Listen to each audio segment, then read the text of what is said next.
자, 우리가 이 상반기 성장반 하나님을 아는 바른 지식이라는 제목으로 이 클래스를 진행을 하는데요. 어, 이 하나님을 아는 바른 지식이라는 클래스는 웨스트민스터 소요리 문답 제1에서 38문을 다루는 클래스입니다. 아마 김반석 목사님께서 작년에도 교리를 하셨기 때문에 여러분 중에서 교리를 어느 정도 배워본 지체들도 있을 텐데요. 또 얘기를 들어보니까 1에서 38문까지 다 들어보지는 못하고 한 12문 정도에서 끝났다고 얘기를 들었어요. 그래서 이미 전에 배웠던 사람들도 아니면 또 새롭게 배우는 사람들도 이번 기회에 제 1에서 38문까지를 잘 정리하면 좋을 것 같습니다. 그리고 소요리 문답이 1에서 38문까지만 있는 것이 아니라 39문부터 107문까지 있기 때문에 10계명을 다루는 클래스 하나, 그리고 주기도문과 은혜의 방편을 다루는 클래스 하나, 총 3개의 클래스로 구성이 될 거예요. 그래서 이번에는 이 교리를 다루는 클래스, 1에서 38문을 다루는 클래스라고 생각해 주면 되겠습니다. 오리엔테이션을 좀 간단하게 할게요. 우리가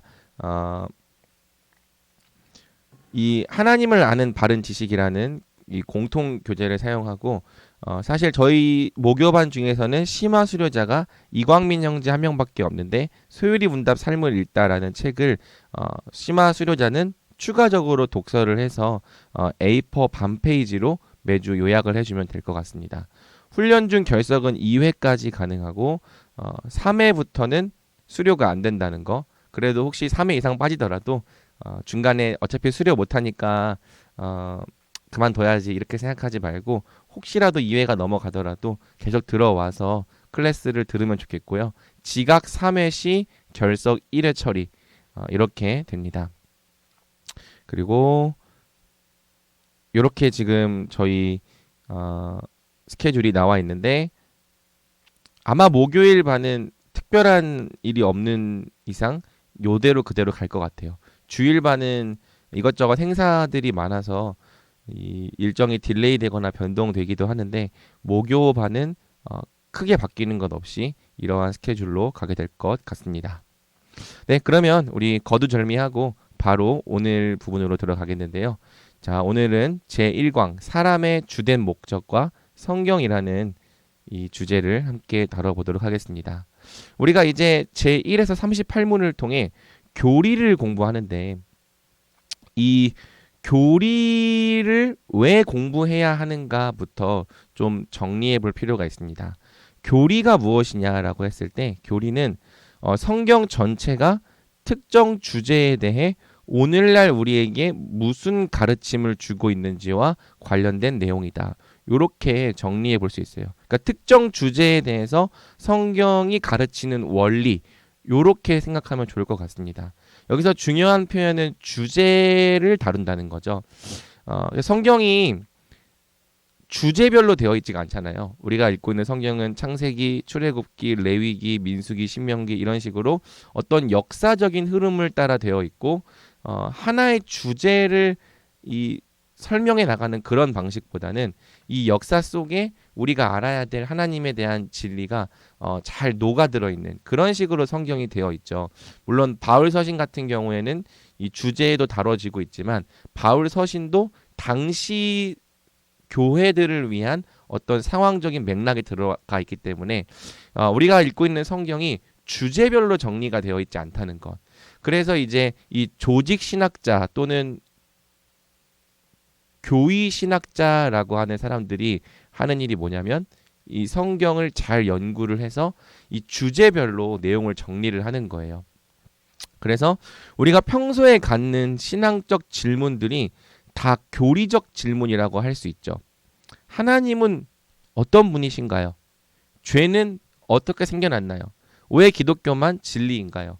하나님이 정말 살아계시다면 우리 인생의 고통의 문제는 어떻게 이해할 수 있나요? 이런 질문들에 대한 답변을 해주는 것이 교리고, 그래서 교리가 우리의 삶과 상관이 없는 지식이 아니라 도리어 우리가 갖고 있는 여러 신앙적인 질문들에 대한 답변이라고 생각을 해주면 좋을 것 같습니다. 전통적으로 교리는 크게 6가지 주제로 나뉘는데요. 성경, 그리고 신론, 인간론, 기독론, 구원론, 교회론, 종말론. 그리고 웨스트민스터 소요리 문답 제1에서 38문에는 교회론이 포함되어 있지 않고요. 성경론, 신론, 인간론, 기독론, 구원론, 종말론 이러한 하나, 둘, 셋, 넷, 다섯, 여섯 가지의 주제를 다루고 있다고 생각하면 됩니다. 그래서 성경이 뭐냐? 하나님은 어떤 분이냐? 인간은 어떤 존재고 원래 어떤 존재로 창조되었느냐? 왜 오늘날 이 모양이 됐느냐? 예수님은 누구냐? 우리가 구원을 어떻게 받느냐? 마지막 때에는 어떤 일이 있느냐? 이런 주제들을 정리해 놓고 성경 말씀을 근거로 잘 설명하는 게 교리라고 할 수 있죠. 교리 공부에 대한 오해가 있는데 이 교리 공부는 지루하거나 어렵다. 또는 교리 공부는 오늘날 교육에는 잘 맞지 않는다. 교리 공부가 우리 신앙생활에 있어서 꼭 필수적인 것이 아니다. 이런 오해가 있을 수 있습니다. 혹시 채은이는 좀 교리 공부에 대해서 어떻게 생각해 왔는지, 교리를 전에 배워본 적이 있나요? 어, 아니요. 교리를 딱히 배워본 적은 없고, 음, 사실 좀 어렵다고 생각해서 음. 미뤄왔던 것도 있는 것 같아요. 요 어렵다 쪽에 들어가 있네. 혹시 노란 네. 자매님은 어떤가요? 저도 교리에 대해 음, 잘 모르고 어렵다고 생각해서 지금까지 계속 음. 미루거나 안 해왔던 것 같습니다. 이번엔 어떡하려고? 이번에도 어려울 수도 있는데, 한번 어려워도 좀 잘 도전해 보면 좋을 것 같아요. 하진이는 어때? 교리를 배워본 적이 있나? 어,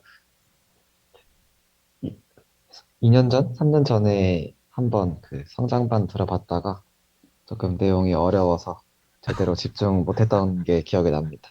그때 다 듣긴 다 들었어?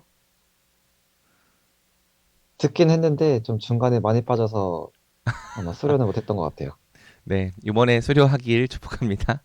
자, 그래서 이러한 생각들이 사실 다 있어요. 지루하다, 어렵다, 그리고 당장 내 삶에 적용되지 않는다. 하지만 우리가 교리를 다루기 전에 좀 이러한 유익이 앞으로 우리에게 있을 거라는 걸 믿고 시작하면 좋을 것 같아요. 교리 공부의 유익. 교리 공부를 통해 신자는 잘못된 개념을 극복하고 새로운 질문들에 대해 좀 더 나은 판단과 나은 결정을 할 수 있게 된다. 그래서 우리가 갖고 있었던 어떤 신앙적인 질문이나 세상에 대한 질문이나 나에 대한 어떤 생각들에 대해서 이전과는 좀 다른, 좀 더 나은 생각과 나은 판단, 성경적인 결정을 할 수 있도록 도와준다고 믿으면 좋을 것 같고요. 또 진리의 견고한 체계는 기독교적 세계관을 형성하게 한다. 그래서 우리가 단순히 세상적인 세계관을 갖고 살면서 예수님 한 분을 더 믿는 게 아니라 우리는 성경을 통해 성경이 말하는 대로 세상을 바라봐야 되거든요. 근데 이 성경이 말하는 대로 세상을 바라볼 수 있게 도와주는 게 교리인 거죠. 그래서 진리의 견고한 체계는 기독교적인 세계관을 형성해서 기독교적 세계관을 통해 세상을 이해하고 바라볼 수 있게 한다. 그래서 세상 교훈의 풍조에 요동하지 않게 하는 성숙을 이룬다. 요렇게 우리가 믿으면 좋을 것 같습니다. 또 세 번째, 믿음은 분명한 지식에 근거한 신뢰. 그러니까 믿음은 아, 아는 게 없는데 그냥 무조건 믿어야지 하는 자기 암시도 아니고 그리고 그냥 잘 이해되지 않아도 무조건 따라야지라고 하는 맹종이 아니기 때문에 믿음은 진리에 근거한 신뢰와 확신이에요. 하나님께서 내가 이런 존재고 이런 일을 했다고 우리에게 알려주셨고 그것을 분명하게 이해하고 분명하게 신뢰하며 따라가는 게 믿음의 본질임을 우리가 나중에 배울 것입니다. 그렇기 때문에 이 우리의 믿음이 우리의 믿음이 온전하기 위해서는 이 바른 교리, 바른 지식에 근거해야 하는 거죠. 그래서 우리 이 교재 제목이 하나님을 아는 바른 지식이에요. 바른 교리에 근거한 믿음은 반드시 우리의 삶의 실천과 순종으로 이어진다. 그리고 교회적인 유익도 있는데 교회는 진리로 하나가 되는 공동체이기 때문에 우리가 교리를 함께 공부한다면 더욱더 우리가 진리로 하나가 될 수 있는 유익도 있는 거죠. 그래서 교리가 좀 어렵고 낯설게 느껴질 수도 있지만 이러한 유익들이 우리에게 있을 것 같다라는 사실을 먼저 우리가 살펴보고 믿으면서 시작하면 좋을 것 같습니다. 교리 공부의 방법론에 대해서 좀 고민을 해볼 필요가 있는데 우리가 교리를 공부하기 위해서는 기도를 통해 성령의 조명하심을 구하며 조명이라고 하는 것은 성령께서 우리의 눈을 밝혀서 깨닫게 하시고 알게 하시는 역사를 말하는 거죠. 이 기도를 통해 성령의 조명하심을 구하며 겸손하게 사고하고 다른 사람으로부터 도움을 받아야 한다. 우리가 하나님을 아는 지식을 배우는 거기 때문에 우리 스스로 알기 어려운 부분이 있어요. 그래서 성령의 조명하심을 구하고 또 내 생각과 맞지 않는다고 바로 거부하는 것이 아니라 이것이 정말 그러한가 겸손하게 생각해보고 또 어렵다면 다른 사람에게서 도움을 받으며 공부해 나가야 되는 것이 교리죠. 이 경우에는 제가 이제 여러분에게 도움을 주고 있다고 할 수 있습니다. 그 다음에 중요한 것 2번 어떤 주제라도 관련된 성경 구절을 함께 모으고 이해함으로 공부해야 한다. 그러니까 교리라는 것 자체가 그냥 우리의 생각과 논리에서 나온 것이 아니라 다 성경에서 나왔습니다. 그렇기 때문에 어떤 주제를 공부하더라도 이 관련된 성경 구절을 함께 보면서 공부해야 한다는 거예요.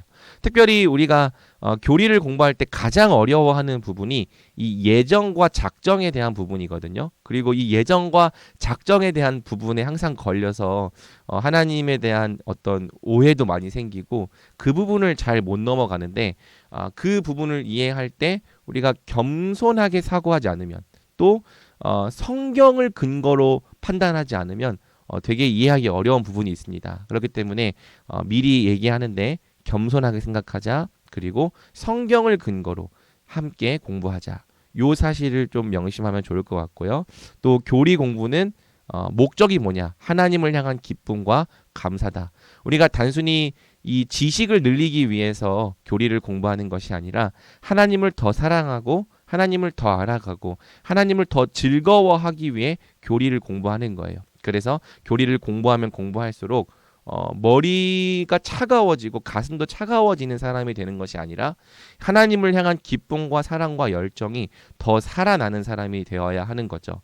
이 간혹 교리 공부를 하고 나서 다른 사람들을 더 이 비판하고 날카롭게 정죄하는 사람이 있는데 만약 우리가 교리를 공부한 후에 그런 모습이 된다면 우리는 교리를 잘못 공부한 겁니다. 바르게 공부한다면 하나님을 더 사랑하게 되어야 하고 다른 지체들도 더 사랑하게 되어야 할 거예요. 그래서 이러한 세 가지 교리 공의 방법론을 우리가 좀 이 서론 첫째 시간에 잘 기억하면서 앞으로의 시간을 진행해 나가면 좋을 것 같습니다. 우리가 이제 웨스트민스터 소요리 문답을 함께 공부하는데요. 이 소요리 문답은 17세기 중반 이 영국의 웨스트민스터 사원에서 약 6년간의 이 회기를 걸쳐서 만들어진 겁니다. 이때 소요리 문답만 만들어진 것이 아니라 이 웨스트민스터 신앙 고백서가 만들어지고 또 교회 정치, 예배 모범, 조례들이 만들어졌어요. 그리고 교육을 위한 목적으로 이 어른과 목회자들을 교육하기 위한 대요리 문답과 또 새신자와 청소년들을 교육하기 위한 소요리 문답이 만들어졌습니다. 사실 우리가 배우는 이 소요리 문답은 어른들을 위한 이 교육 문답이 아니라 이 청소년들을 위한 교육 문답이기 때문에 우리가 조금 더 분발할 필요가 있겠죠.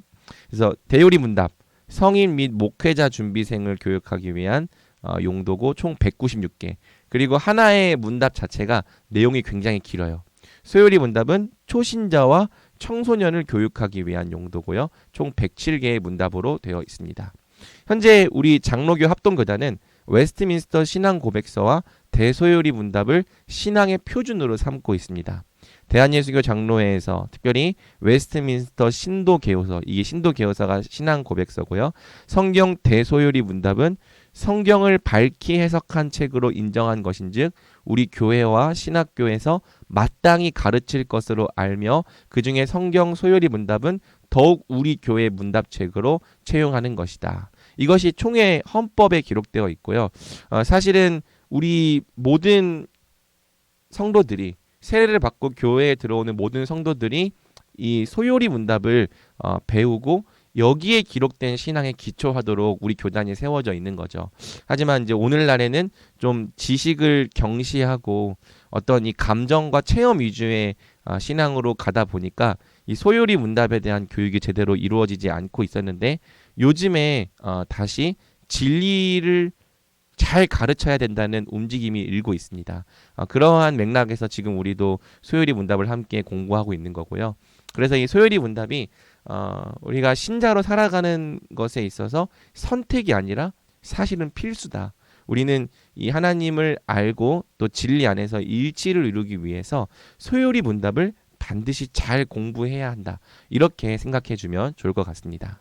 자, 요 정도로 이제 우리가 서론을 정리해 보면 좋을 것 같고요. 오늘은 우리가 제1문에서 제3문까지 소요리 문답 전체의 서론에 해당하는 1에서 3문을 함께 공부해 볼 거예요. 자, 우리 제1문 굉장히 유명한 이 문답인데요. 제가 질문하면 채은이가 한번 답변을 해주면 감사하겠습니다. 사람의 주된 목적이 무엇입니까? 사람의 주된 목적은 영원토록 하나님을 영화롭게 하고 즐거워하는 것입니다. 아멘. 자, 이 문답 어떤 번역에는 사람의 제1된 목적이 무엇입니까?로 되어 있기도 하죠. 그래서 사람의 제1된 목적은 영원토록 하나님을 영화롭게 하고 즐거워하는 것입니다. 이런 식으로 번역되어 있는 문답도 있는데 우리는 주된 목적이라는 이름으로 한번 살펴보았습니다. 사람의 주된 목적이 무엇입니까? What is the chief end? 여기서 이제 end는 끝이 아니라 목적으로 쓰인 단어고요. 사람의 주된 목적은 to glorify God, 하나님을 영화롭게 하고 to enjoy Him, 하나님을 즐거워하는 것. forever, 영원토록. 그래서 하나님을 영원히 영화롭게 하고 영원히 즐거워하는 것. 이것이 이제 우리가 존재하고 이 땅에 지음받은 목적이라고 이 소요리 문답 제1문은 말하고 있는 거고요. 사실 이 제1문이 동의되느냐 동의되지 않느냐에 따라서 우리의 신앙생활이 완전히 달라진다고 할 수 있어요. 내가 이 땅에 존재하고 내가 이 땅에 살아가는 목적이 하나님을 영화롭게 하고 즐거워하는 것입니다 라고 고백하는 사람과 그렇지 않은 사람의 삶은 완전히 다를 수밖에 없다는 거죠. 자, 그러면 이 문답의 의미가 무엇인지 천천히 한번 살펴보겠습니다. 자, 성경은 사람의 존재에 목적이 있다고 선언을 합니다. 사실 이 말 자체가 굉장히 혁명적인 선언일 수 있어요. 왜냐하면 이 오늘날의 현대적인 이 세계관에서는 절대 진리라는 것이 없다고 말하기 때문이죠. 그냥 세상은 다 우연히 그저 존재할 뿐이지 어떤 목적이 있어서 존재하는 것도 아니고 어떤 근원이 있어서 존재하는 것도 아니다. 세상은 그저 존재할 뿐이다 라고 말하는 이 유물론적이고 현대의 무신론적인 세계관 속에 우리가 살아가고 있습니다. 이러한 세계관에서 가장 이 중요하게 나타나고 있는 가치관이 뭐냐면 포스트 모더니즘적인 가치관. 그래서 절대 진리란 건 없다. 그냥 모든 게 다 상대적이다. 그 어떤 진리가 모든 사람에게 다 동일하게 진리인 것이 아니라 이 진리가 그 사람한테는 진리일 수도 있지만 나한테는 진리가 아닐 수도 있다. 또 나한테 진리인 것이 다른 사람한테는 진리가 아닐 수도 있다. 그러니까 이 내가 갖고 있는 진리를 다른 사람에게 함부로 강요하지 말고 그냥 서로가 서로를 인정해주며 간섭하지 말고 살자. 약간 이러한 이 가치관과 개념을 우리가 갖고 살고 있는 거죠. 그래서 우리가 이 기독교가 이 진리, 기독교가 진리다라고 말하면은 사람들이 정말 그게 진리입니까? 라고 질문을 하기보다는 진리라는 게 어딨냐?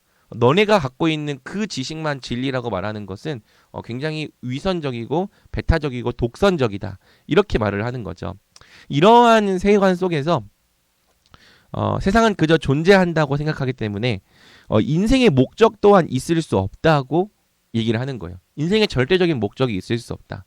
그리고 어떻게 얘기합니까? 인생의 목적은 누군가 주는 것이 아니라 내가 찾고 내가 정하는 것이다. 내 입장에서 가장 좋은 것을 찾는 게 그게 내 인생의 목적이다. 이러한 이 캐치프레이즈를 갖고 있는 거죠. 내 인생은 나의 것, 나의 행복과 내 만족을 위해. 그리고 나는 너와 다르므로 존재의 목적도 서로 다르다. 그러니까 강요하지 마라. 그러니까 절대적인 목적이 없다. 그냥 내가 내 스스로 내 인생의 목적을 이거라고 정하면 그게 내 인생의 목적이다라고 말하는 세계관. 그러한 가치관 속에 우리가 지금 살아가고 있습니다. 그런데 이제 성경적인 세계관에서는 하나님을 인정하고 하나님의 말씀을 절대 진리로 인정을 하는 거죠. 하나님께서 이 세상을 지으셨기 때문에 하나님의 말씀이 기준이다. 절대 진리란 존재한다. 우리는 이러한 세계관을 붙잡고 있는 거예요. 그리고 목적, 창조주에 의해 지음받을 때 사람은 다른 피조물보다 더욱 특별한 목적과 이유가 있게 지음받았다. 그 사람이 그냥 그저 아무렇게나 막 존재하는 것이 아니라 하나님께서 매우 특별한 목적과 이유를 가지고 창조하셨다는 거죠. 그리고 그 절대적인 삶의 목적을 갖고 살아야 사람이 가치 있게 살 수 있다라고 말하는 것이 성경적인 세계관이라고 할 수 있습니다. 여러분은 이 성경적 세계관과 또 현대의 무신론적 세계관 중에 어느 세계관에 더 속해 있는지 한번 고민을 해보면 좋을 것 같아요. 자, 어떤 게 더 좋을까요? 성경은 이렇게 얘기하는 거죠. 모든 존재는 자신의 목적에 부합하게 살 때 가장 가치 있고 행복하다. 물고기는 헤엄치도록 창조되었고 새는 날도록 창조되었다. 그러니 물고기는 물에서 헤엄칠 때 행복한 거예요. 새는 자유롭게 하늘을 날아다닐 때 행복한 거예요. 물고기가 나는 물이 싫다고 물 밖을 나와버리면 거기에는 행복과 자유가 있는 것이 아니라 사망이 있는 거죠. 또 새가 나는 나는 게 싫다 하고 자기 날개를 꺾어버리면 거기에는 행복이 아니라 제한과 이 종속이 있는 겁니다. 사람은 그러면 어떻냐? 물고기는 헤엄치도록 창조되었고 새는 날도록 창조되었는데 그렇다면 사람은 어떤 존재로 창조되었느냐? 이 질문을 해봐야 되는 거고요. 자신의 존재의 목적을 아는 사람은 그 목적을 더 잘 이루기 위해서 건전한 고민을 하며 그 목적을 이루어 나가는 삶을 살아가게 되는 거죠. 반대로 만약에 우리 인생에 목적이 없다면 또 반대로는 잘못된 목적을 가진다면 사람은 불행해진다고 성경은 말하는 거예요. 목적이 없으면 나의 존재 가치는 무엇인지, 내가 지금 무엇을 하고 있는지 그 자체에 대한 근원적으로 불안한 고민을 하게 된다는 겁니다. 그러니까 이 너의 인생의 목적을 네가 찾아야 된다라는 그 말이 듣기에는 좋을 수도 있는데 막상 네 인생의 목적은 네가 정하고 네가 찾아야 된다라고 말을 들으면 아 그래 내 인생의 목적은 이거야 라고 붙잡고 가는 사람도 물론 있겠지만 대부분의 사람들이 이런 고민을 하게 된다는 거죠. 아, 내 존재 가치는 뭐지? 내가 지금 뭘 하고 있는 거지? 지금 내가 이것을 내 인생의 목적으로 삼았는데 이게 진짜 맞나? 늘 이 근원적으로 고민을 하게 된다는 거예요. 그리고 더 나아가서 목적을 잘못 설정하면은 이 잘못된 목적이 오히려 이 사람의 행복과 가치를 왜곡하고 파괴한다는 단점이 있는 거죠. 네, 광민 형제 어서 오세요. 그래서 이 돈이 내 인생의 목적이다. 또 어떤 사람은 쾌락이 내 인생의 목적이다. 어떤 사람은 성공이 내 인생의 목적이다. 어떤 사람은 이 어떤 사람이 내 인생의 목적이다. 이렇게 이 자기 인생의 목적을 이런 것들로 설정을 하는데 이런 것을 인생의 목적으로 삼을 때 이것이 진짜 사람을 가치 있고 행복하게 하느냐 물어본다면 그렇지 않는 경우가 많다는 거예요. 그렇지 않은 경우가 많은 게 아니라 100% 불행한 거죠. 이 돈이 나의 인생의 목적과 우상이 될 때, 쾌락이 내 인생의 목적과 우상이 될 때, 성공이 사람이 내 인생의 목적과 우상이 될 때 그 목적이 내 인생을 가치 있고 건전한 고민을 하게 하고 또 행복하게 만들어 가기보다는 오히려 거기에 더 집착하게 만들고 거기에 더 매여 살아가게 만드는 거죠. 종노릇하게 살아가게 만드는 겁니다. 그렇기 때문에 우리가 성경의 이 증거를 따른다면 사람은 자기가 창조된 목적이 무엇인지를 분명히 알고 그 목적을 위해 살아가는 것으로 가장 큰 행복을 누릴 수 있다. 그것이 가장 가치 있고 영광스러운 삶이다. 우리는 그렇게 믿어야 하는 거죠. 자, 그리고 이제 이 소율이 문답 제1문은 사람에게는 주된 목적이 있다. chief and가 있다고 말하는데 이것이 한 가지 목적만 있다라는 말과는 다르다는 사실을 우리가 기억해야 합니다. 이제 이 사람의 목적이 하나님을 영화롭게 하고 즐거워하는 것이다라고 했을 때, 그러면 내 인생에서 내가 다른 거 아무것도 하지 말고 하나님만을 위해서 살아야 되는가? 이렇게 고민하게 되는 이유가 이 주된 목적을 한 가지 목적이라고 오해하기 때문이죠. 이 주된이라고 하는 것은 사람에게 있어서 가장 중요한 목적이고 인생에서 추구해야 할 최선과 최고의 목적이라고 할 수 있습니다. 그리고 어떤 목적은 그보다 더 중요한 목적 앞에서 수단이 되는 거죠. 그러니까 예를 들어서 너 왜 공부를 열심히 하느냐? 공부를 하는 목적이 뭐냐? 대학을 가기 위해서요. 대학에 가려는 목적이 뭐냐? 직장에 가기 위해서요. 더 좋은 직장에 들어가려는 이유가 뭐냐? 결혼을 하기 위해서요. 그러면 결혼을 하는 목적이 뭐냐? 행복하게 살기 위해서요. 그러면 그 사람의 주된 목적이 뭐예요? 행복인 거죠, 행복. 그런데 그 행복이라는 주된 목적을 위해서 다른 뭐 공부도 하고 대학도 가고 또 직장도 들어가는 이러한 다른 목적들을 설정하고 따라가는 겁니다. 그러니까 이제 결국에는 이 하나님이 우리의 주된 목적이 되어야 된다고 하는 것은 하나님을 영화롭게 하고 하나님을 즐거워하는 것이 우리 인생에서 추구해야 될 최선과 최고의 목적이 되어야 한다는 뜻이고요. 다른 모든 목적들이 바로 이 목적을 향해야 된다는 거예요. 우리가 공부를 열심히 하는 목적도 하나님을 영화롭게 하고 하나님을 즐거워하는 것. 우리가 뭐 취업을 위해 노력하는 것도 역시 하나님을 영화롭게 하고 하나님을 즐거워하는 것. 우리가 결혼을 하려고 하는 목적도 하나님을 영화롭게 하고 하나님을 즐거워하는 것. 우리가 먹든지 마시든지 뭔가 기뻐하고 어떤 휴가를 즐기는 것도 하나님을 사랑하고 하나님을 기뻐하기 위해서. 그래서 이제 이 주된 목적이 하나님을 영화롭게 하는 것과 하나님을 즐거워하는 것이다라는 것이 한 가지 목적이 아니라 이 우리가 갖고 있는 모든 목적들이 다 이 목적을 향해야 된다는 것이다. 우리가 이렇게 이해해야 되는 거고요. 우리가 나중에 이제 알게 되겠지만 결국에는 하나님을 영화롭게 하고 하나님을 즐거워하는 것을 우리 인생의 주된 목적으로 삼을 때 우리가 우리 인생의 다른 부분들도 잘 이루고 잘 성취해 나갈 수 있다는 사실을 알게 될 것입니다. 그래서 우리는 주된 목적을 이루기 위해 다른 목적들을 수단으로 삼는 인생을 살아가야 한다. 그러니까 돈을 벌기 위해서 돈이 주된 목적이 되고 하나님을 믿는 것이 수단이 되면 안 된다. 뭐 이런 얘기인 거예요. 하나님을 영화롭게 하는 것, 하나님을 사랑하는 것이 주된 목적이고 그것을 위해서 돈도 벌고 돈도 사용하는 거죠. 그래서 성경은 하나님을 영화롭게 하고 하나님을 즐거워하는 것을 우리 인생의 주된 목적으로 삼을 때 우리가 가장 가치 있고 행복하게 살 수 있다고 말한다는 것. 이 점에서부터 우리가 동의하느냐 동의하지 않느냐.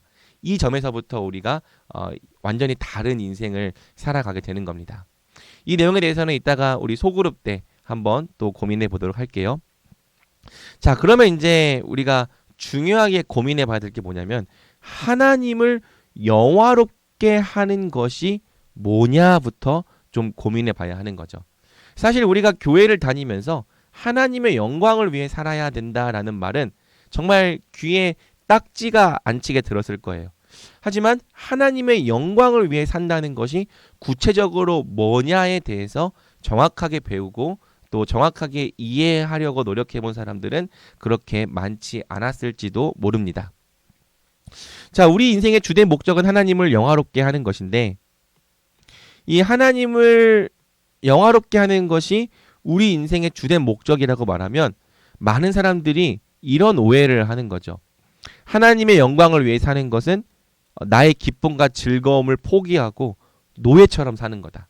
내가 하고 싶은 거 다 못하고 그냥 오직 하나님의 말씀만 따라 살면서 노예처럼 사는 게 이 하나님의 영광을 위해 사는 거다. 이렇게 생각하는 사람들이 있다는 거예요. 그리고 이것 때문에 하나님의 영광을 위해 살지 않고 내가 원하는 대로 살아야 더 행복하다, 더 자유롭다. 이렇게 생각하는 사람도 많다는 거죠. 또 다른 한편의 오해로는요. 하나님의 영광을 위해 산다는 것이 어떤 업적을 세워서 하나님의 이름을 드러내는 것이다. 이렇게 생각하는 사람도 있습니다. 물론 그것도 하나님의 영광이 될 수 있겠지만 만약 그것만이 하나님의 영광이라면 이 땅에서 어떤 업적을 이루지 못한 사람은 하나님의 영광을 위해 살지 못하게 되겠죠. 그러니까 하나님의 영광을 이러한 것으로 오해를 하다 보니까 내 기쁨과 즐거움을 포기하고 노예처럼 사는 것이다. 이런 식으로 이해를 하니까 하나님의 영광을 위해 살아야 된다는 말이 기쁨과 즐거움으로 다가오는 것이 아니라 부담스럽게 느껴지는 거예요. 먼저 그의 나라와 그의 의를 구해야 돼. 그 말을 들을 때 기쁜 게 아니라 부담스러운 거예요. 네가 먹든지 마시든지 하나님의 영광을 위해 해야 돼. 라는 말을 들을 때 그렇지. 정말 그게 우리 인생의 기쁨이지가 아니라 부담스럽다. 이런 생각이 드는 거예요. 그러면서 왜 내가 하나님의 영광을 위해 살아야 하는가라는 질문을 하게 되는 거고 사실 이 부분이 우리 중고등학생들과 청년들에게 잘 동의가 안 되는 거죠. 그래서 하나님을 영화롭게 한다는 것의 의미를 좀 잘 정의해 봅시다. 영광이라고 하는 단어가 무엇이냐? 이 영광이라고 하는 것은 하나님의 하나님 되심이 나타나고 드러나는 것을 말하는 거예요. 하나님은 하나님의 하나님 되심을 나타내고 드러내시기 위해 세상을 창조하셨다. 그리고 하나님의 영광은 하나님의 속성과 관련된다. 그러니까 하나님의 속성이 제4문에서 나오는데 하나님은 존재와 지혜와 그다음에 권능과 거룩과 공의와 그다음에 선하심과 그다음에 진실하심이 무한하고 영원하고 불변하신 분이다. 이게 이제 제 4문의 핵심이거든요. 그러니까 이 하나님의 영광이라고 하는 것은 이 하나님의 하나님 되심, 즉 하나님의 존재, 지혜, 권능, 거룩, 공의, 선하심, 진실하심이 나타나고 드러나고 알려지는 것을 말하는 거죠. 그러니까 하나님께서 자기 영광을 위해 이 세상을 창조하셨다는 것은 하나님의 이러한 속성들을 나타내고 알리시기 위해서 창조하셨다는 거예요. 그리고 하나님은 자신의 영광을 나타내시기 위해 모든 일을 계획하고 이루어 가시는 거죠. 그러면 영화롭게 함이 무엇이냐? 자, 영화롭게 함이 무엇이냐면은 자, 한번 같이 읽어볼까요? 시작. 하나님의 하나님 되심 앞에 합당한 반응과 경배를 올려드리는 것. 그러니까 영화롭게 한다는 것은 하나님의 이러한 하나님 되심이 드러날 때 그 앞에 합당한 반응을 하는 게 영화롭게 하는 거예요. 그것이 사실은 예배인 거죠. 우리가 이제 이 예배를 어떻게 정의하냐면은 계시에 대한 반응이다. 이런 식으로 정의를 하는 예배 신학자들이 많은데 이거를 좀 더 풀어서 얘기하면은 하나님이 어떤 분이신지가 나타나고 드러날 때 거기에 반응하는 것이 예배다라고 이제 예배 신학자들은 정의를 하는 거죠. 하나님이 거룩하심이 드러난다. 그러면 그 거룩하심 앞에서 엎드리는 것. 하나님이 선하심이 드러난다. 그 선하심 앞에서 즐거워하고 기뻐하는 것. 이런 반응이 하나님을 영화롭게 한다는 말의 정의라는 거예요. 자, 최고의 피아니스트가 선사하는 연주회. 사실 저는 최고의 피아니스트가 선사하는 연주회는 못 가봤고 이 엄청 이 공연을 잘하는 이 가수나 이 밴드 이런 공연을 가서 여러분 보면요. 가만히 자리에 앉아 있을 수가 없습니다. 이 뭐 김범수 또 내가 너무 30대라 김범수 노래 한번 좀 직접 들어보는 게 이제 소원인데 자 김범수 노래 딱 이렇게 듣고 있으면은 와 대박이다. 그리고 제가 한번 소양 노래는 직접 들어본 적이 있거든요. 소양은 직접 들어봤는데 듣고 있으면은 이 소양의 노래를 들으면은 와 대박이다 하면서 자리에 일어나서 기립박수를 하게 돼요. 그러니까 이게 뭐냐면 소양의 소양 되심이 저한테 드러난 거죠.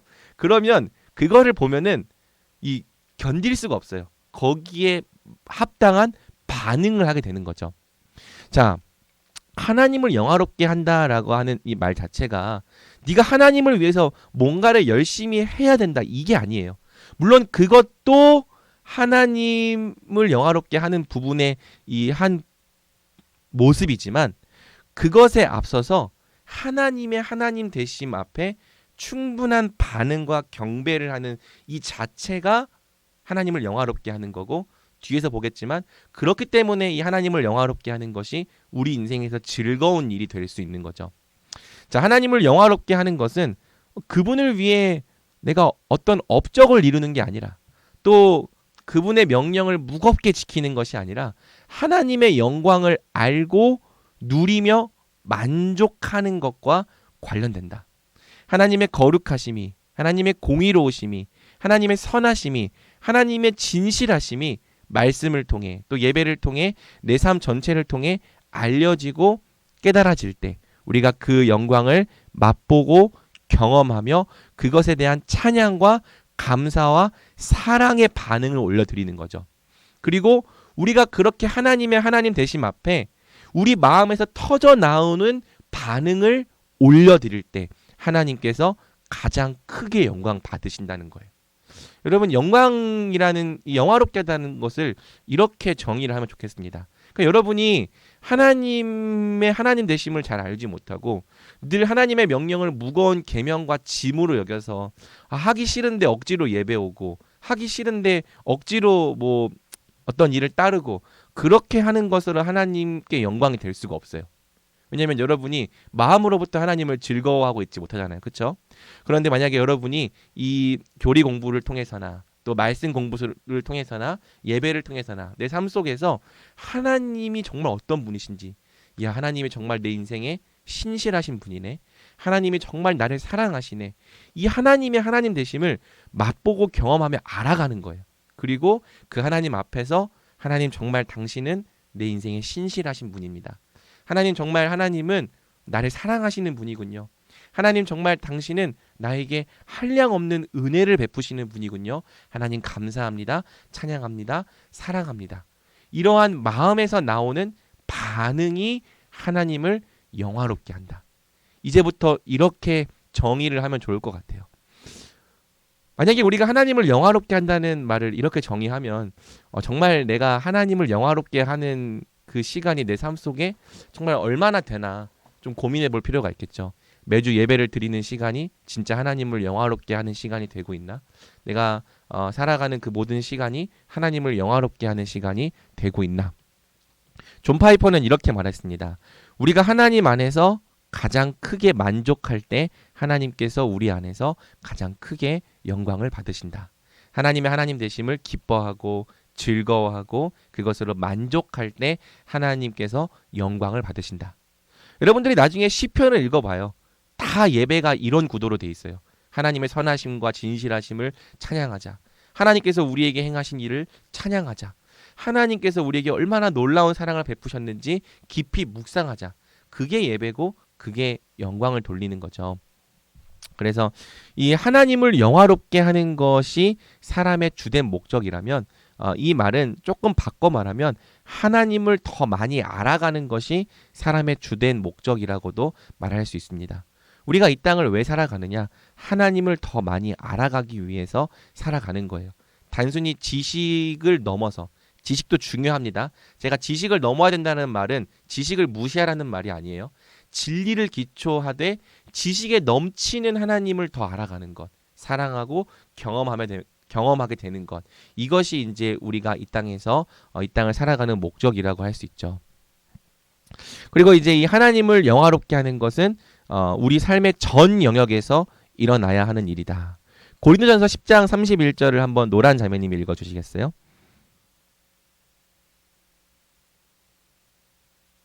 그런즉 너희가 먹든지 마시든지 무엇을 하든지 다 하나님의 영광을 위하여 하라. 아멘. 그래서 먹든지 마시든지 다 하나님의 영광을 위하여 하라. 하나님을 영화롭게 하는 것은 단지 예배 시간에만 국한된 일이 아니라 우리의 삶 전 영역에서 우리는 하나님을 경험하고 또 하나님을 맛보고 또 하나님을 나타내고 하나님을 영화롭게 하는 삶을 살아가야 하는 거죠. 삶의 가장 우선된 목적이 사람에게는 하나님의 영광이고요. 그렇기 때문에 우리가 주기도문에서 먼저 하나님의 영광을 위해 기도하는 겁니다.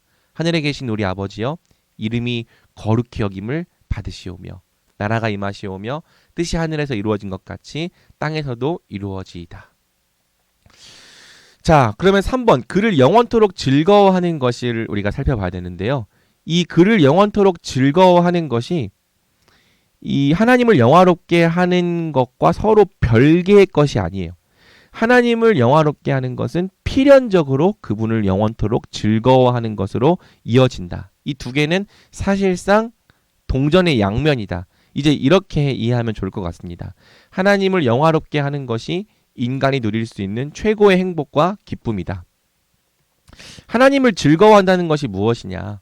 사람은요, 참 신기하게도 자신이 좋아하고 가치 있게 생각하는 대상을 칭찬하고 즐거워하는 존재로 지음받았어요. 즉, 이 말을 바꿔서 말하면 사람은 무엇인가를 예배하도록 지음받은 존재라는 거죠. 제가 이제 중고등부 사역을 할 때 우리 중학생들이 가장 좋아하는 이 아이돌이 누구였냐면 바로 BTS입니다. BTS. 뭐 여러분 중에서도 좋아하는 지체들이 있을 수 있고, 저 때는 이제 뭐 G.O.D, 뭐 H.O.T 너무 세대가 많이 차이 나는데 아무튼 이 BTS를 굉장히 좋아하는데요. 이 BTS를 좋아하는 그 모습을 보면은 장난이 아니에요. BTS와 관련된 모든 굿즈를 다 사서 모읍니다. 그리고 휴대폰에 항상 이 BTS 멤버들의 이 사진을 저장해 놓고 친구들이랑 얘기하면서 야, 얘 누구 정말 너무 잘생기지 않았냐? 너무 이쁘지 않냐? 너무 귀여워. 맨날 이런 말들을 하고 있어요. 그러면서 부모님이 만약에 너 이번에 시험 성적 10점 올리면 BTS 콘서트 보내줄게. 이렇게 말하잖아요. 그러면 정말 열심히 공부합니다. 정말 열심히 공부해서 10점 성적을 올려와요. 그리고 이 자기가 받는 용돈을 얼마 안 되는 그 용돈을 아껴서 BTS CD 사고, 그러니까 지금 그렇게 하는데 전혀 그거를 막 힘들어하거나 어려워하지 않아요. 기쁨으로 BTS를 위해 공부하고, BTS를 위해 돈을 구별하고, BTS를 위해 시간을 구별하고, 또 BTS에 대해서 하루 종일 말해도 기뻐하고 즐거워하는 모습을 보여준다는 거죠. 근데 여러분, 이게 하나님만 BTS 자리에 넣으면은 정확하게 하나님을 영화롭게 하고 즐거워하는 모습이랑 똑같습니다. 하나님을 위해서 돈을 모으고, 또 하나님을 위해서 열심히 공부하고, 그런데 하나님을 위해서 그렇게 하는 것이 막 무거운 계명과 짐이 아니라 막 기쁨으로 어떻게든 하고 싶어서 그렇게 하고, 이러한 모습들이 사실은 이 하나님을 예배하고 영화롭게 하고 즐거워하는 삶, 하나님의 영광을 위해 살아가는 삶과 굉장히 맞닿아 있는 거죠.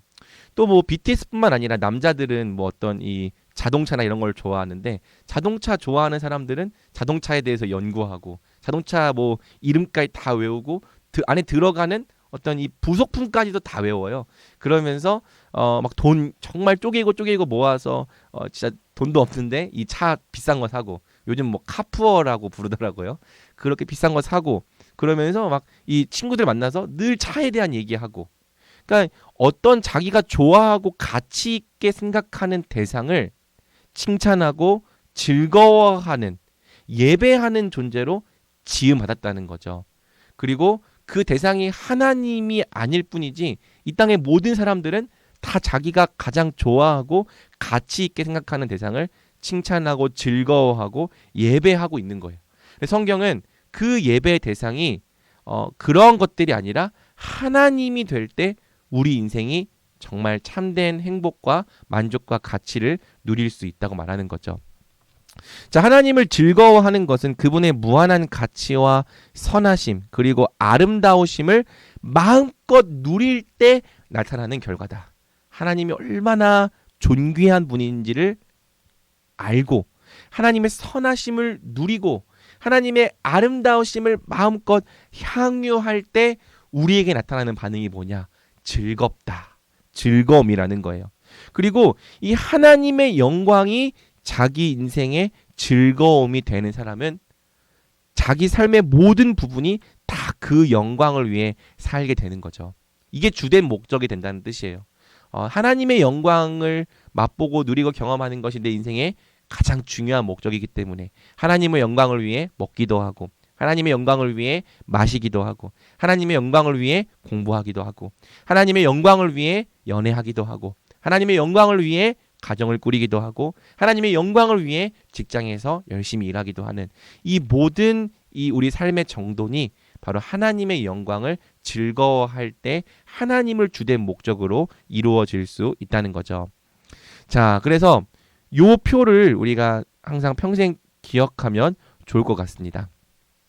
우리는 영원토록 하나님의 하나님 되심을 기뻐하고 즐거워하는 존재로 창조되었다. 영원히 가치 있고 영원히 아름다우신 분은 하나님밖에 없고 그래서 우리는 하나님을 가장 우리의 큰 기쁨으로 즐길 수 있어요. 반대로 하나님을 즐거워하지 못한다면 우리 인생의 목적과 사람이 누릴 수 있는 최고의 행복을 다 잃어버리는 거다. 그러니까 존 파이퍼가 무슨 얘기를 하냐면 존 파이퍼라는 이 학자가 이 기쁨의 신학자라는 별명을 갖고 있는데요.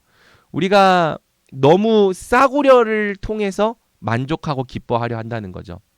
하나님이라고 하는 더 큰 이 기쁨과 만족의 대상이 있는데 이 땅의 것들과는 비교조차 되지 않는 무한한 이 기쁨과 즐거움의 대상이 있는데 그 무한한 기쁨과 즐거움의 대상을 전혀 누리지 못하고 이 땅에 썩어지고 사라지고 유한한 것들을 통해서 기쁨과 만족을 얻으려 하니까 우리 인생이 행복하지 못하다.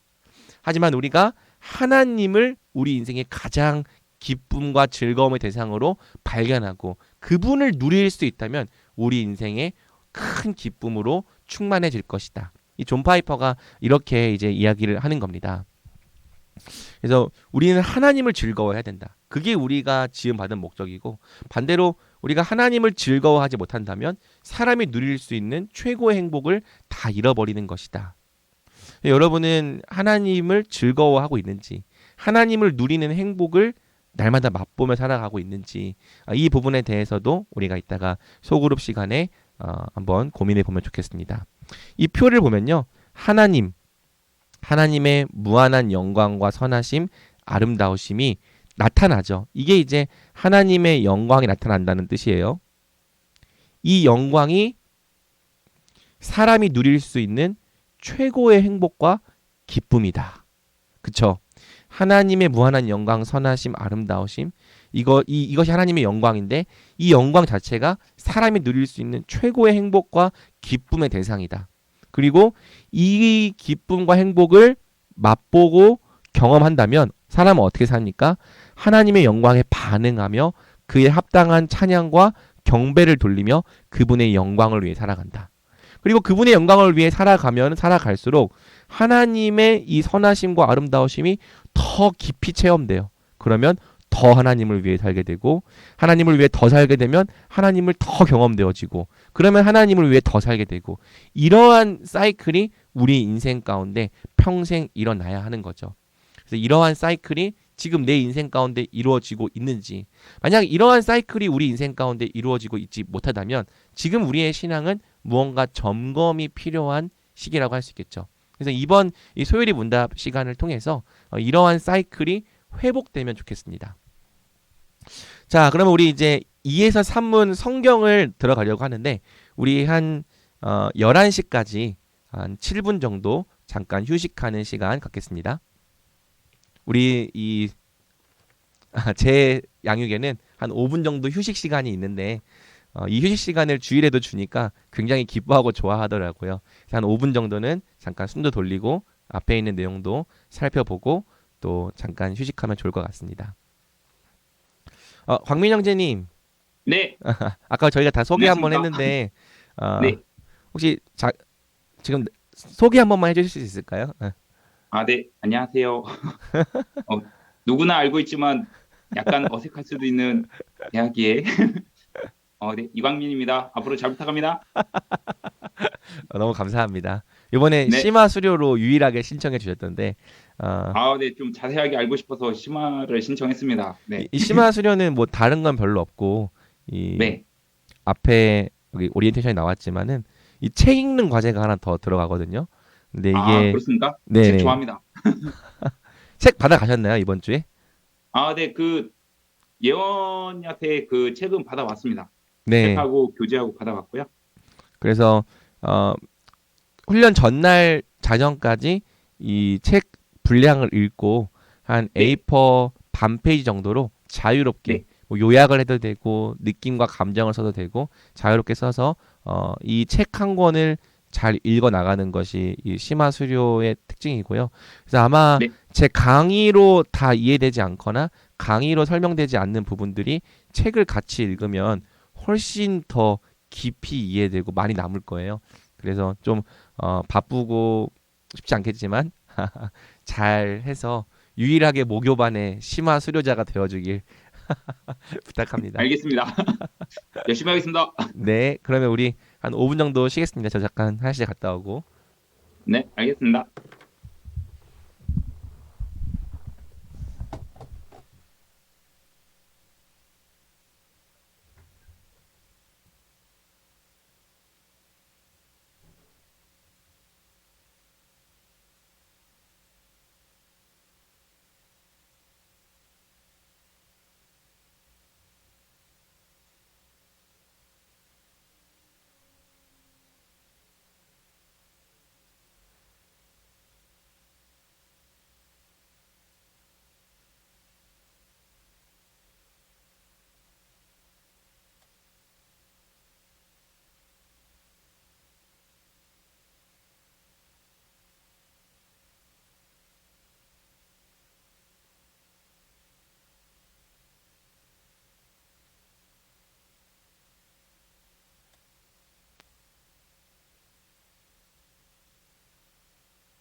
다 돌아오셨죠? 다시.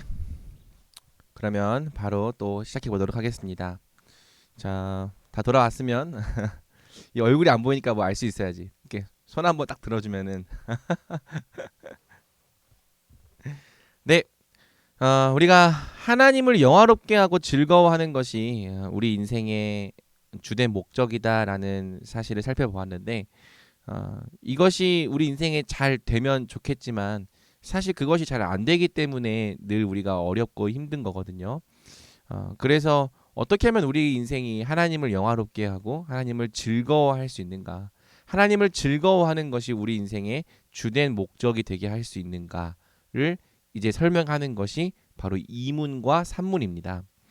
제가 이문을 한번 읽어보면은 질문을 하면 이 답변을 하진이가 한번 해주면 좋겠어요. 하진이 여기 와 있죠?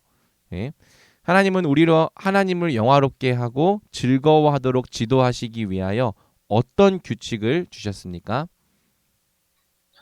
구약과 신약 성경에 있는 하나님 말씀이 우리로 하나님을 영화롭게 하고 즐거워하도록 지도하시기 위한 유일한 규칙입니다. 아멘. 자, 우리가 하나님을 어떻게 영화롭게 하고 즐거워할 수 있습니까? 요거에 대한 답변으로 하나님의 말씀이 우리로 하여금 하나님을 영화롭게 하고 즐거워하도록 지도하시기 위한 유일한 규칙이다라고 이 이문은 말하는 거죠. 눈에 보이지 않는 하나님을 우리가 어떻게 영화롭게 하고 즐거워할 수 있는가? 이게 사실 우리에게 어려운 부분이잖아요. 하나님은 우리가 그분을 영화롭게 하고 즐거워할 수 있도록 성경을 주셨다라고 제 이문은 답변하는 겁니다. 자, 여러분 어떤 대상을 찬양하고 또 즐거워하기 위해서는 영화롭게 하기 위해서는 그 대상을 잘 알아야 합니다. 제가 중고등부 사역자로 맨 처음에 사역을 했는데 그게 벌써 이제 한 5년 전이죠. 6년 전. 6년 전에 딱 부임했을 때 학생들이 저한테 찾아와서 가장 먼저 했던 질문 두 개가 뭐였냐면 전도사님 배틀그라운드 하세요? 전도사님 오버워치 하세요? 이 두 가지를 물어봤습니다. 그래서 이 전도사님은 이 배틀그라운드와 오버워치를 하는 전도사인가 안 하는 전도사인가 이걸 이제 걸러내기 위해서 질문을 했던 건데 제가 잘 몰랐거든요. 잘 모른다고 대답했더니 아이들이 이제 즉시 저를 떠나가더라고요. 제가 이제 배틀그라운드와 오버워치가 이제 뭔지 어떤 게임인지 따로 이제 영상도 보고 공부를 하면서 나중에 가서 조금 아는 척을 하니까 약간 뭔가 모자란데 그래도 좀 대화에 끼워 주더라고요. 막 저한테 설명도 해주고 저는 그 아이들이 배틀그라운드와 오버워치 요즘에 오버워치는 뭐 약간 좀 한물 간 것 같긴 한데 를 좋아하는 것만큼 그 게임을 기뻐할 수 없었어요. 왜냐하면 제가 그 대상을 잘 알지 못하기 때문이죠. 근데 이제 또 아이들이 조금 이제 이해할 수 없는 또 제가 재밌게 누렸던 것 중에 하나가 이제 사실 무협 소설이 아니라 이제 무협 만화. 제가 어렸을 때 이 열혈 강호라고 하는 이 굉장히 뭐 이광민 형제는 알지 모르겠지만 열혈 강호라고 하는 굉장히 유행했던 우리나라 무협 만화가 있었는데 저를 이걸 너무 재밌게 읽어서 근데 이제 사실 이 무협 만화가 생각보다 진입 장벽이 높습니다. 왜냐하면 이 무협 만화에 등장하는 여러 개념들을 잘 알아야 돼요. 뭐 내공이나 외공에 대한 뭐 개념, 그리고 또 뭐 기를 운용하는 것에 대한 개념. 근데 이런 것들에 대한 개념을 사실 잘 알지 못하면 이 무협 만화를 재밌게 볼 수가 없거든요. 근데 이제 제가 지금 무슨 얘기를 하는가 굉장히 이 외계어처럼 들릴 거예요. 왜? 무협 만화를 한 번도 읽어보지 않은 사람에게는 이 무협 만화가 굉장히 무협에 등장하는 어떤 단어나 표현들이 생소하기 때문이죠. 우리가 하나님을 기뻐하고 즐거워하기 위해서는 하나님을 잘 알아야 돼요. 그것이 매우 중요한 조건입니다. 우리가 하나님을 기뻐하고 즐거워하지 못하는 이유는요. 첫째, 하나님을 잘 알지 못하거나 둘째, 그분에 대해 오해하고 있기 때문인 거죠. 그래서 이 하나님을 잘 알지 못하거나 하나님을 오해하고 있다면은 우리는 그분을 기뻐할 수 없고 즐거워할 수 없는 거예요. 사랑할 수 없는 거예요. 따라서 하나님이 누구이신가, 어떤 분이신가, 그분이 우리를 위해 어떤 일들을 행하셨는지를 우리가 잘 이해하고 그 의미를 잘 알아야만 우리는 하나님을 기뻐하고 즐거워할 수 있는 거죠. 그래서 하나님은 우리가 하나님을 기뻐하고 즐거워할 수 있도록 그분이 어떤 분인지를 우리에게 알려주셨습니다. 이거를 좀 더 성경적인 표현으로 바꾸면 계시해 주셨습니다.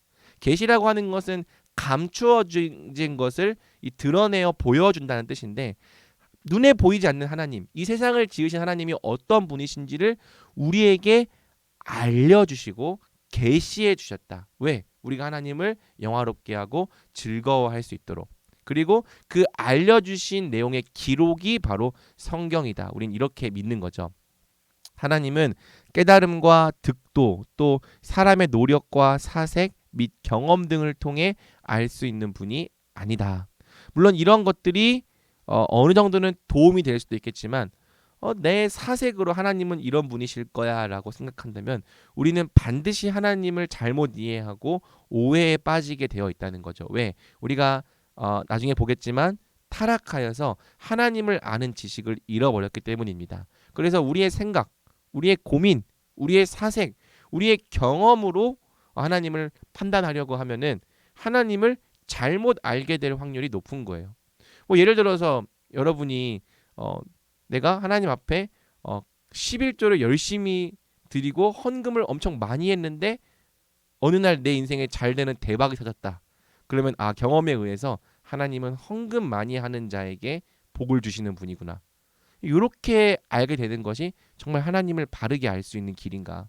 반대로 내가 어떤 사람을 정말 좋아하고 사랑했는데 그와 동시에 갑자기 내 인생에, 내 가정에 막 어려움과 고난이 생겼어요. 그러면은 내가 뭘 좋아하고 사랑하려고 하면 하나님은 내 인생에 어려움과 고난을 주시는 분이구나.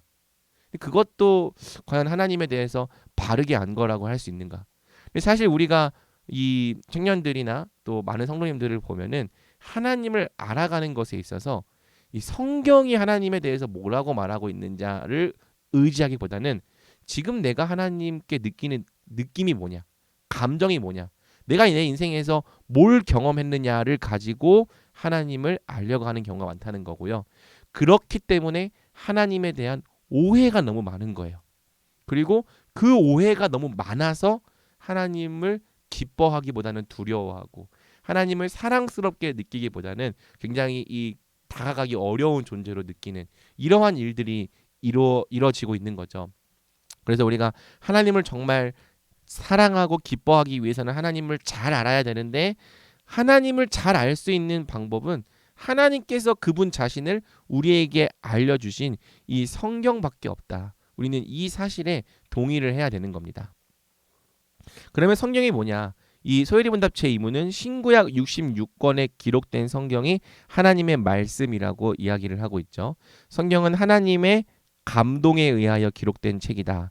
디모데후서 3장 16절 17절 보면은 모든 성경은 하나님의 감동으로 된 것으로 라고 말을 하는데요. 여기서 이제 하나님의 감동이라는 단어가 하나님의 숨결이라는 뜻이에요. 그래서 하나님의 숨결이 들어간 책, 하나님에 의해 기록된 책이 바로 이 성경이라는 거죠.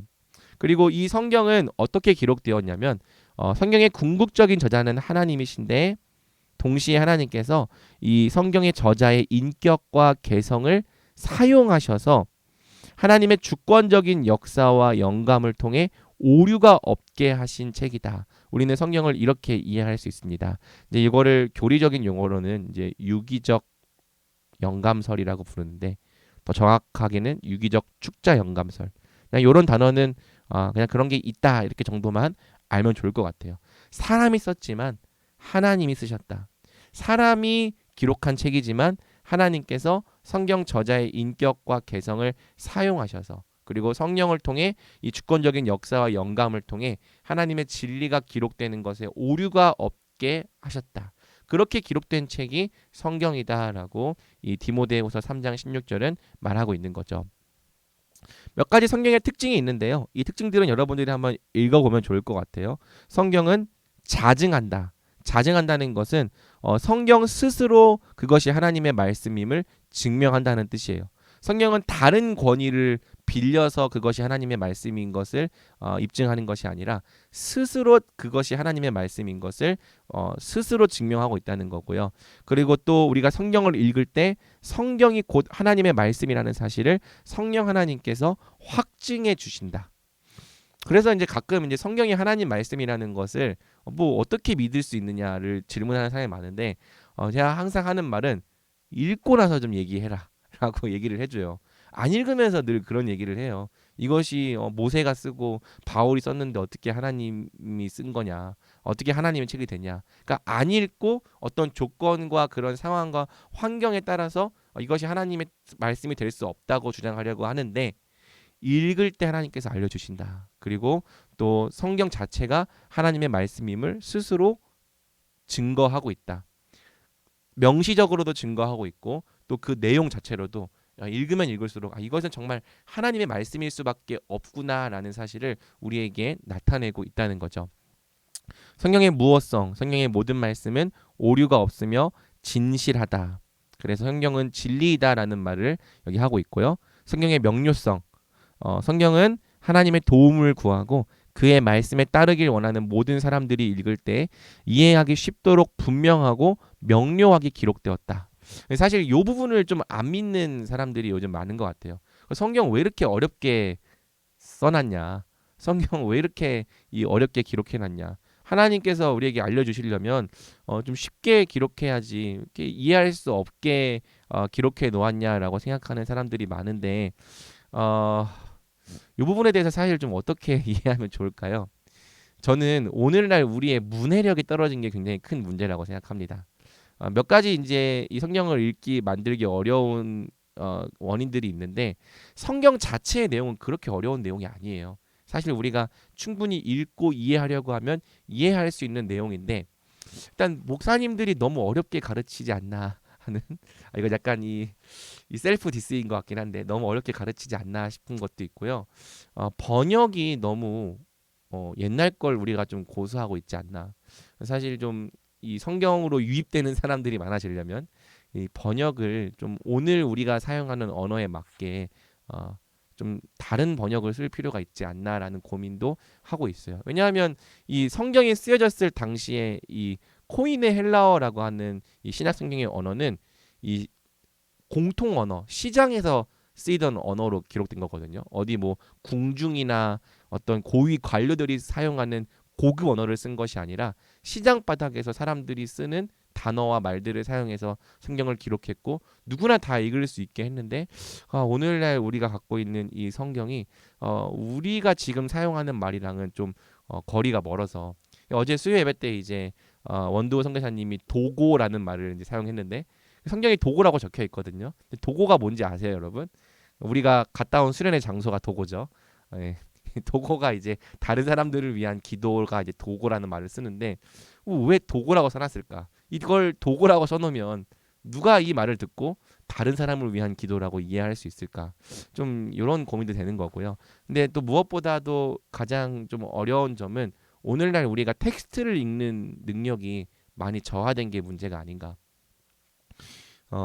이 옛날에 그 우리나라 초대교회를 보면은 어떤 사람이 이 성경책을 주워 왔는데 그 성경책을 벽지로 발라놨대요. 벽지로 요한복음을 벽지로 다 발라놓은 다음에 이제 누워서 심심하니까 그 요한복음을 벽지로 발라놓은 요한복음을 하나하나 읽다가 갑자기 말씀이 이해되고 깨달아지면서 예수님을 영접하게 된 사례가 있다고 말합니다.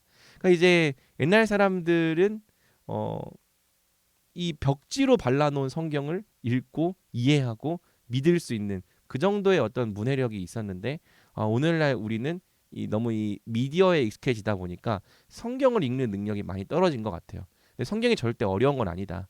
제가 이제 중고등부 학생들 애들 데리고 귀납법 성경 연구를 가르치면서 어떻게 성경을 차근차근 관찰하면서 읽을 수 있을까를 한 1년 넘게 가르쳤었거든요. 근데 1년 넘게 가르치니까 성경을 진짜 엄청 잘 읽는 거예요. 나중에 좀 성장반에서 우리도 이 귀납적 성경 연구를 할 수 있을지 없을지 모르겠는데 우리 할 수 있다. 성경은 이해하기 쉽고 분명하게 명료하게 기록되었다. 이 내용을 좀 우리가 믿으면 좋겠고요. 그다음에 성경의 필요성. 성경은 복음의 지식을 알기 위해 필수적이며 영적인 삶을 유지하고 하나님의 뜻에 대한 특정한 지식을 갖기 위해서도 필요하다. 우리가 성경 없이 신앙생활할 수 없다. 하나님은 그렇게 성경을 만들어 놓으셨다는 거죠. 성경이 없이 우리는 하나님이 어떤 분이신지를 제대로 알 수 없다. 오늘날에 성경이 없이도 하나님을 알 수 있다고 말하는 사람들이 있어요. 경험과 체험을 통해 하나님을 알 수 있다. 너는 글을 통해서 하나님을 알지만 나는 하나님을 직접 만나서 알았어. 그 말이 어떻게 보면은 굉장히 매력적인 말이기도 한데 함정이 있는 말이기도 해요. 그 사람이 정말 이 경험과 체험으로 만난 하나님이 정말 성경이 계시하는 하나님이냐, 바른 하나님이냐를 물어보면은 그렇지 않은 경우가 너무 많다는 거죠. 또 어떤 사람은요, 자기가 직통 계시를 받는다고 이야기를 합니다. 그래서 뭐 기도할 때 하나님께서 내 마음속에 이러한 말씀을 주셨다고. 사실 솔직하게 고백하면은 제가 이런 직통 계시를 주장하는 선교 단체에서 훈련을 받았어요. 그래서 하나님의 음성 듣는 삶, 뭐 이런 거 기도하다가 다 같이 하나님 음성 듣겠습니다 하고 다 눈을 감으면은 마음속에 이제 떠오르는 어떤 생각들이 그게 이제 하나님의 음성이다 이렇게 좀 말하는 곳에서 단체에서 훈련을 받아봤는데 보면은 말이 다 달라요 서로. 그리고 굉장히 하나님의 음성을 자기 생각을 정당화하는데 이용하는 사람들도 있고 이것이 얼마나 좀 위험하고 쉽지 않은 부분인가를 많이 경험했거든요. 그런데 보면은 성경이 없이도 하나님을 알 수 있다고 말하는 사람들이 우리 가운데 많다는 거고요.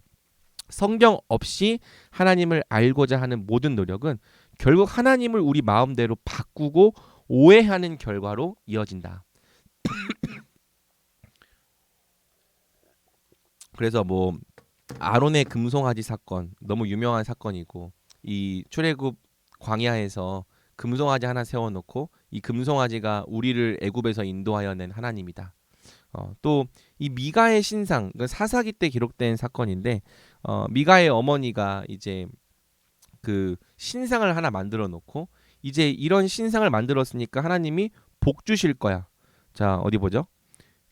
그의 어머니가 이르되 내 아들이 여호와께 복받기를 원하노라. 그리고 내가 내 아들을 위하여 한 신상을 새기며 한 신상을 부어 만들기 위해 내 손에서 이 은을 여호와께 거룩히 드리니라. 뭐 이제 여기에는 없지만 뒤에 이제 이 신상이 있으니까 하나님께서 복을 주실 것이다. 뭐 이렇게 고백하는 내용이 있는데 표현 자체는 다 거룩해요. 여호와께 복받기를 원한다. 뭐 이 은을 여호와께 거룩히 드리노라. 그런데 이 은을 드리는 목적이 뭐냐면 신상을 새기는 거죠. 근데 신상을 새기는 것은 하나님께서 금지하신 일인데 이 신상을 만들어 새기면서 하나님께 거룩히 드렸으니 하나님께서 복을 주실 거야. 이렇게 이제 고백하는 장면이 나오는데 소위 말하면 그냥 자기 마음대로 하나님을 생각하는 거죠. 그러니까 성경이 율법이 하나님에 대해서 알려주는 것에 대해서는 아무 관심이 없고 그냥 하나님은 이런 분이실 거야. 내가 이렇게 했으니까 하나님 복 주실 거야. 다만 종교적인 표현에는 익숙해요. 복받기를 원하노라. 거룩히 드리노라. 하지만 이 사람들이 믿고 있는 하나님이 완전히 이제 엉터리 하나님인 거죠. 또 이 호세아 2장 16절 17절을 보면은 당시 이 멸망하기 20년 전 북이스라엘의 신앙 상태를 보여주는데 하나님께서 뭐라고 말씀하시냐면은 그날에 네가 나를 내 남편이라 일컫고 다시는 내 바알이라 일컫지 아니하리라. 내가 바알들의 이름을 그의 입에서 제거하여 다시는 그의 이름을 기억하며 부르는 일이 없게 하리라. 이 바알이라고 하는 단어가 우리가 이 고유명사로 사용하면은 우리가 알고 있는 그 우상 바알이 되지만 보통 명사로 사용하면요 남편 또는 주라는 뜻이 됩니다. 근데 지금 이 북이스라엘이 어떤 상태까지 갔냐면은 하나님은 우리의 주님이시니까 근데 바알도 주님이니까 하나님이랑 바알은 사실상 같은 분이다. 요 정도 수준까지 이제 가버린 거죠. 그러니까 이 말씀을 잃어버린 이 사람들이 얼마나 엉터리로 신앙생활을 할 수 있느냐.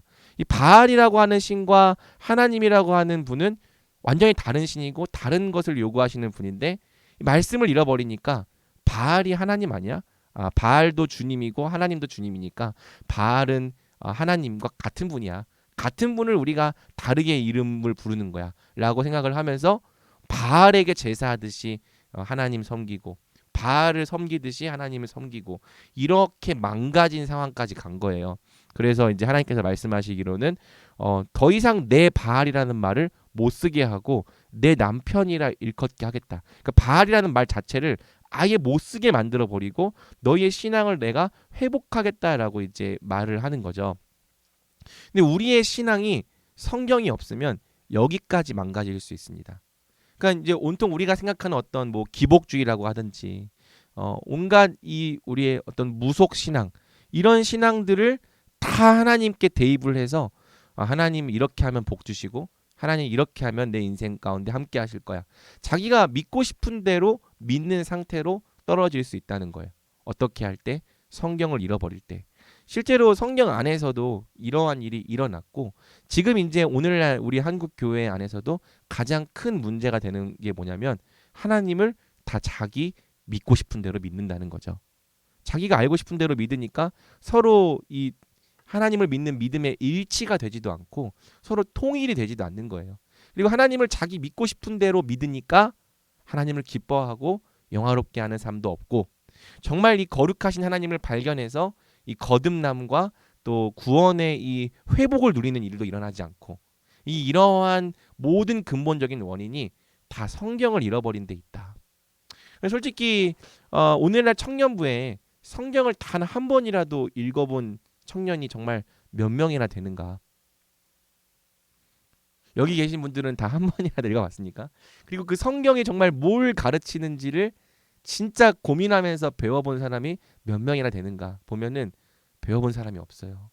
다 이 주일학교 때 그냥 1시간 30분, 1시간도 아니죠. 30분 정도 공과하는 시간 그리고 매주 어떤 설교 한 20분, 30분 들었던 게 그 신앙의 전부예요. 그리고 그래서 풍월은 많은데 하나님에 대해서 바르게 알고 이해하는 지식이 너무 부족해요. 그리고 또 교회 안에서 어떤 행사나 어떤 이벤트나 이런 걸로 신앙생활하는 것에 익숙해져 있었어요. 그러다가 청년이 돼서 이 세상의 엄청난 이 우상적인 세계관에서 우리가 예수님을 믿는 믿음을 고백하며 살아야 되는데 우리 안에 세상의 어떤 이 거짓된 세계관과 이 거짓 메시지들을 대적할 수 있는 진리의 견고함이 우리 안에 없는 거죠. 과연 우리가 정말 하나님을 바르게 알아왔는가, 바르게 아는 일에 열심을 내어왔는가 고민을 해야 되고요.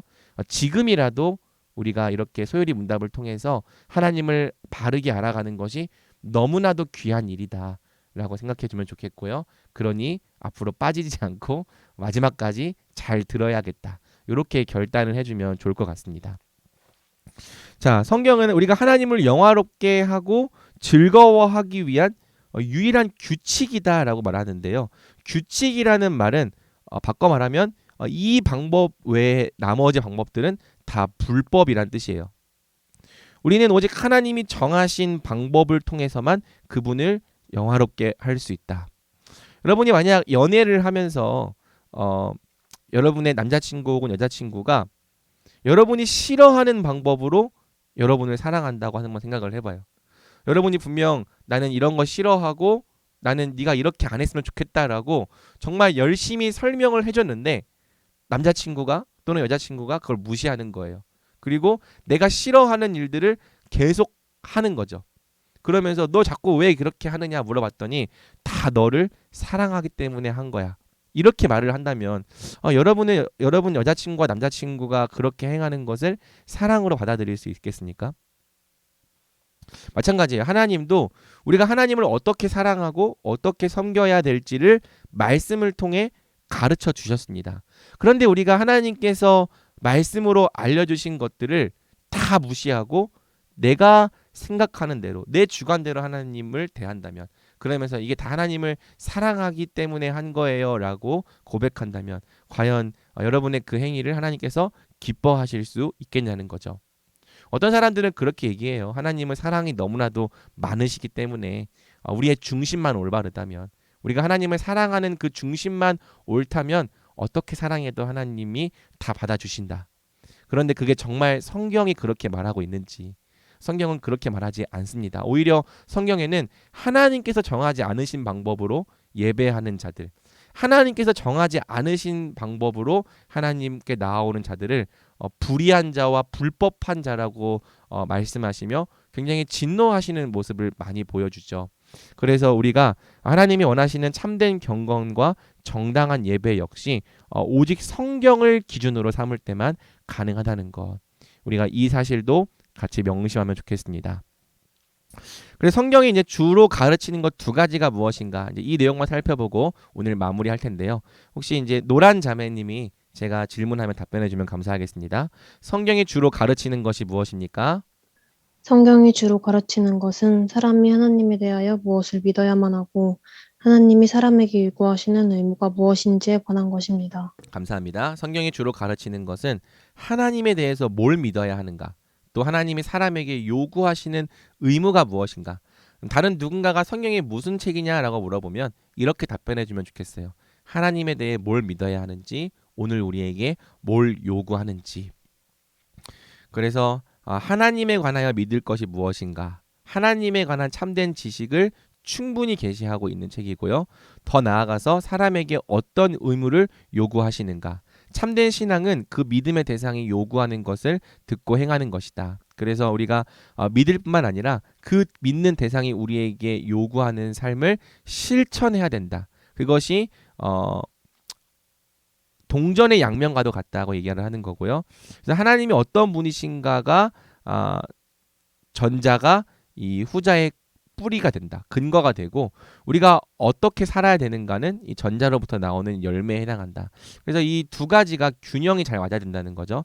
하나님에 대해서 우리가 뭘 믿어야 하는가, 우리가 어떻게 살아야 되는가, 이 두 가지가 균형이 잘 맞을 때 우리는 하나님을 영화롭게 하고 즐거워하며 하나님을 기뻐하는 삶을 살아갈 수 있습니다.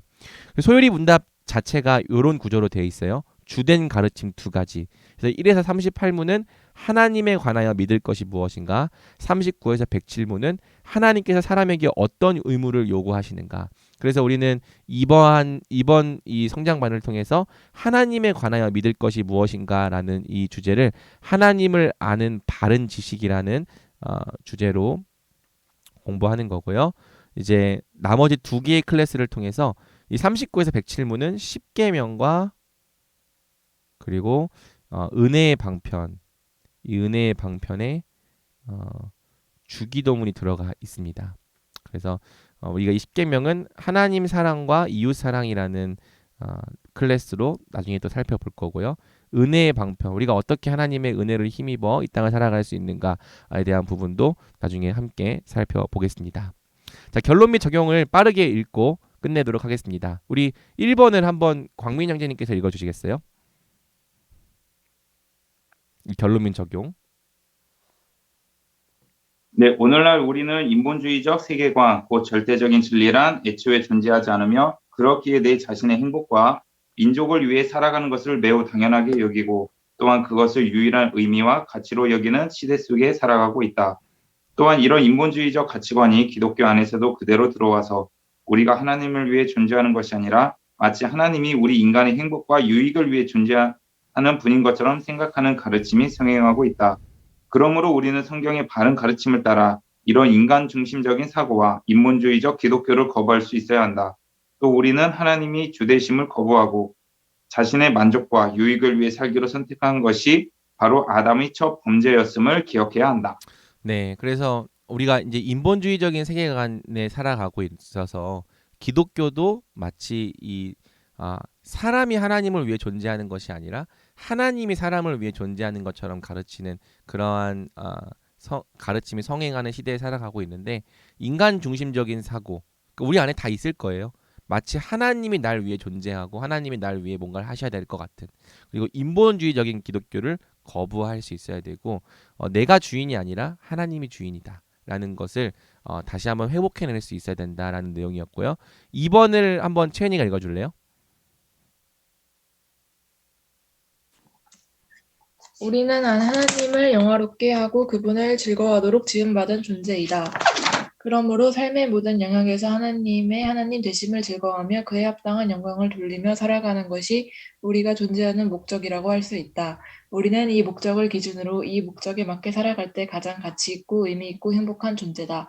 하나님을 더 많이 알고 그분을 즐거워하며 그분의 영광을 위해 살아가는 것을 인생의 가장 큰 기쁨으로 삼는 우리가 되자. 네, 우리 3번을 한번 하진이가 읽어주세요. 성경이 없이 우리는 절대 하나님이 누구신지를 온전히 알 수 없고, 그렇기에 그분을 영화롭게 하거나 즐거워할 수 없다. 그리고 오늘날 기독교 안에 들어온 모든 종류의 헛된 경배와 우상숭배는 바로 성경에 대한 무관심과 무지로 말미암은 것이다. 성경을 잃어버리면 우리는 곧바로 하나님에 대한 수많은 오해 가운데 휩싸이게 된다.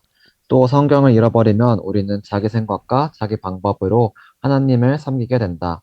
성경을 전혀 읽지 않고 성경에 대해 거의 무지한데도 지금까지 신앙생활을 잘할 수 있었다면 거기에는 커다란 문제가 있는 것이다.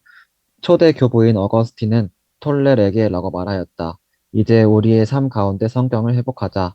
성경을 들고 읽는 것으로 모든 무지와 오해로부터 벗어나 하나님을 아는 참된 지식에 이르는 은혜를 누리자. 감사합니다.